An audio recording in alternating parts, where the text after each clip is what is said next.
ఏఐతో ఈ ఫ్లాష్ క్రాష్‌కి ఏమన్నా అవకాశం ఉందా? అంటే క్షణాల్లో కుప్పకూలిపోయి మార్కెట్ అంతా మొత్తం లాస్‌లోకెళ్ళిపోయి అట్లాంటి ప్రమాదం ఏమైనా ఉందా? అలా ఏముండదండి. ఆ! న్యూస్ బేస్డ్ అంటే న్యూస్ ఇంపాక్ట్ ఉంటది తప్ప ఆ! ఆ! ఏఐ వల్ల అంత ప్రమాదం ఉండదండి. అంటే హ్మ్. మీకు ఆల్గోస్ క్రియేట్ చేస్తున్నాయి గానీ ఏఐ వల్ల లేదండి. ఓకే. సో, ఆల్గోస్ ఏదైతే మీకు ఆ పర్టిక్యులర్ లాస్ట్ టైమ్ కూడా మనం డిస్కస్ చేసిందో పర్టిక్యులర్ లెవెల్ రాంగానే సెల్లర్స్ అందరూ పానిక్ అవ్వటము, ఆ! ఆ! లేదంటే ఆ! సిస్టమే మనకి సెల్ ఎగ్జాక్ట్‌లీ. చేసేస్తుంటది మనతో అవును. సంబంధం లేకుండా. So, okay. ఇప్పుడు ఏఐని ఎందుకు వాడుతున్నారండి? ఆల్గోస్ ఎందుకు వాడుతున్నారు? హ్యూమన్ ఇంటర్వెన్షన్ తగ్గించాలండి. అవును. మిషన్ అనేది ఎమోషన్స్ ఉండవు దానికి. అవును. అవును. మిల్లీ సెకండ్స్‌లో ఎగ్జిక్యూట్ చేస్తది ఆర్డర్స్‌ని. ఓకే. మనకన్నా కూడా ఫాస్ట్‌గా ఎగ్జిక్యూట్ చేస్తది. ఎగ్జాక్ట్‌లీ. దానికి మనం ఒక ఒక సెట్ ఆఫ్ పారామీటర్స్ ఇస్తాం. పారామీటర్స్ రాంగానే ఎగ్జిక్యూట్ అవుద్ది. పారామీటర్స్ రానంత వరకు మైనస్ చూపించినా కూడా అది హోల్డ్ చేస్తూనే ఉంటది. హ్మ్. కదండీ! మనమైతే అవును. చేయలేం. అంతే గదా! So, correct. అదొక్కటే కదా ఇక్కడ మనం అవును. చేయగలిగింది. అవును. అంతే తప్ప అంత డ్రాస్టిక్ చేంజ్ ఏమి ఉండదండి. ఓకే. ఇప్పుడు ఏఐ గూడా మన ఎమోషన్స్‌ని వాడుకొని లేదంటే మన ఎమోషన్స్‌తో ఆడుకుంటూ తప్పుడు ట్రేడింగ్ వైపు తీసుకెళ్ళే అవకాశం ఉందా? ఉండదండి. ఆ! అసలక్కడ ఎమోషన్స్ ఏఐ చేయదు కదండీ. ఆ! మన ఎమోషన్స్ మనం జెప్తాం గదా! నాకు అర్జెంట్‌గా ఇది గావాలి. నాకు సినిమాలో అంటారు గదా! ఎంత ఖర్చయినా పర్లేదు మా వాడిని బతికించాలంటే వాళ్ళు ఎలా జేస్తారో, ఏఐ గూడా మన బిహేవియర్‌ని బట్టి తప్పుడు మార్గంలో తీసుకెళ్ళే అవకాశం ఉందా? అంటే అలా తప్పుడు ఉండదండి. డేటా డ్రివెన్ గాబట్టి మోస్ట్‌లీ అలాంటివి ఉండవండి. సో, హ్మ్. రియల్ టైమ్ డేటానే ఇస్తది కదండీ. ఓకే. రైట్. ఇంకొకటి విన్నాను నేను. ఈ ఏఐ ఆల్గోరిథమ్స్ అన్నీ గూడా ఒక్కటైపోయి, వాళ్ళకి కావాల్సినట్టుగా మార్కెట్‌ని డ్రైవ్ జేస్తుంది అనేది గూడా ఒక రూమర్ ఉంది.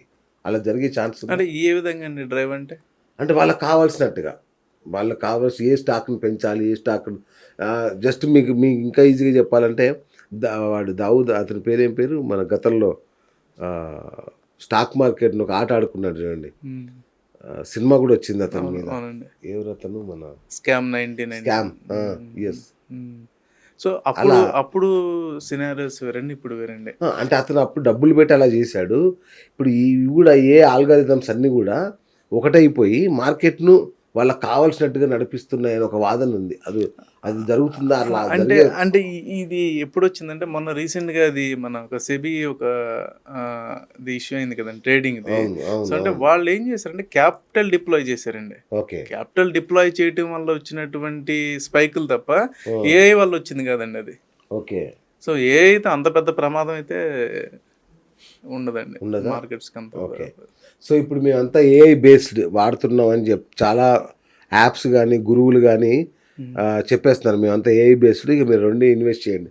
వాళ్ళు ఫేక్ అని గాని నిజంగానే ఏఐ వాడుతున్నారని మనం ఎట్లా గుర్తించాలి వాళ్ళని? మనం గుర్తించలేమండి. అయ్యో! ఓన్లీ మనం అంటే మిషన్ ట్రేడింగ్స్‌ని మాత్రమే రికగ్నైజ్ చేయగలం. వాళ్ళు ఏ డేటాని వాడుతున్నారు, ఏఐ వాడుతున్నారా లేదా అని మనకు తెలీదండి. తెలీదు. వాళ్ళు ప్రోగ్రామింగ్‌లో ఏం చేస్తున్నారని మనకు తెలీదండి. ఓకే. అది మనం చెప్పలేమండి. ఎట్లా గుర్తించడం కూడా కష్టమా కష్టమే. వాళ్ళనిగ? కష్టమేనండి. అది మనం మోసపోతాం గదా! మనం. పోతామండి. వేరే there is a higher returns, there is all possibilities of going capital. అచ్చచ్చచ్చ! సో, అది మనం చేయలేమండి. ఓకే. అది. హైయర్ రిటర్న్స్ వస్తున్నాయంటే డెఫినిట్‌గా రిస్క్ ఉంటది కదండీ! సంథింగ్ ఫిషీ అనుకోవాలి. అనుకోవాలి. ఓకే. అంటే రిస్క్ అనేది ఉంటది. రిస్క్ ఈజ్ ఉంటది. ఆల్‌వేస్ అహెడ్ అనేది మనం గుర్తుపెట్టుకోవాలండి. ఓకే. అది. ఇప్పుడు గతంలో గణేష్ గారంటే అందరూ అబ్బా! గణేష్ గారితో మాట్లాడాలి. గణేష్ గారి దగ్గర సలహా తీసుకోవాలనుకునేవాళ్ళు. ఇప్పుడు మీ సలహా ఎవరైనా అడుగుతున్నారా? ఏఐ వచ్చింది గదా! ఇక్కడేమవుద్దంటే అండి నన్నడుగుతారు. నేను చెప్పింది మళ్ళీ చెక్ చేసుకుంటారు. అంతే అయ్యో! తప్ప అడగటం మానరండి. అడగడం మానట్లే.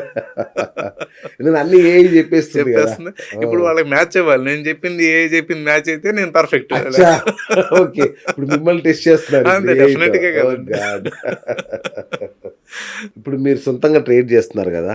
దీనికి ఏఐ వాడతారా? లేదంటే మీ ఇంట్యూషన్సేనా? అంటే ఏఐ నుండి డేటా తీసుకుంటామండి. తీసుకుంటారా? ఆ! తీసుకుంటాం. అంటే హ్మ్. కొంచెం ఏంటంటే మనకి టైమ్ సేవ్ అవుతది. ఓకే. అనాలిసిస్ టైమ్ సేవ్ అవుద్ది కాబట్టి ఏఐ నుండి తీసుకున్నా కానీ డెసిషన్స్ మనమే తీసుకుంటామండి. ఓకే. అట్లా డెసిషన్ మేకింగ్ అనేది మనమే. ఇగ ఎంత టైం హోల్డ్ చేయాలి. అచ్చా! సో, ఇది అది దాని మాట వినరప్పుడు. లేదండి. అది మనం అట్లా తీసుకోలేమండి అది. అచ్చా! అది. అంటే ఓకే. మనకు ఒక ఐడియా ఉండాలి కదండీ. అంటే బీయింగ్ ఏ ఎక్స్‌పర్ట్ మీకది ఓకే. సాధ్యం. మాలాంటి వాళ్ళకి తెలీదుగా. అంటే ఇప్పుడు మీకు ఎగ్జాంపుల్ మేమప్పుడు చెప్తా. ఏఐనన్నా ఇ నమ్మాలి. మళ్ళీ మీకన్నా ఫోను జేయాలి. సార్ ఏం జేయాలి? ఇప్పుడు ఎలా ఉంటదంటే సార్, ఇప్పుడు సిమెంట్ సెక్టార్ ఉంది.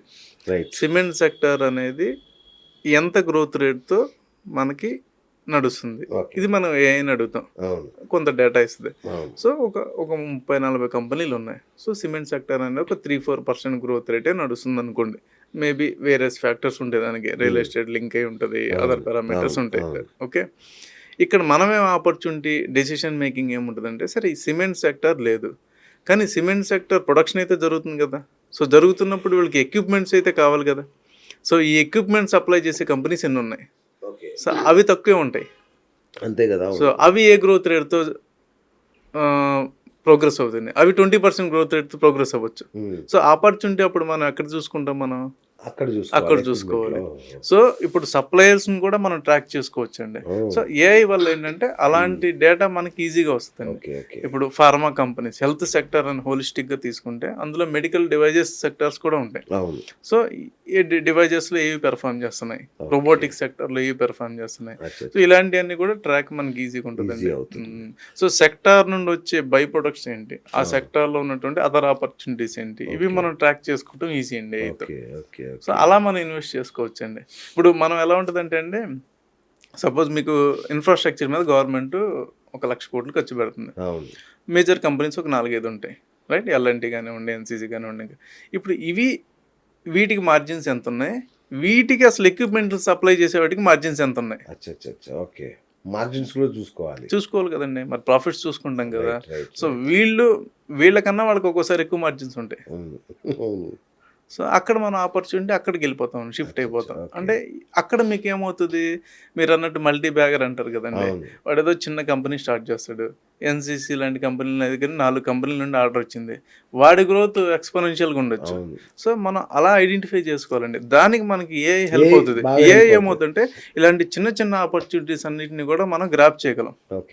ఇప్పుడు ఏంటంటేనండి, ఒక్కొక్క టైం ఎలా ఉంటుందంటే ఇన్వెస్ట్ చేసి ఒక 3 years వదిలేయాల్సి వస్తుంది. ఓకే, ఒక్కొక్కసారి మనం ఇయర్లోనే 30 ట్రాన్సాక్షన్స్ చేస్తాం. ఎండ్ ఆఫ్ ది డే మనం ఏం కావాలి, మనీ కావాలి.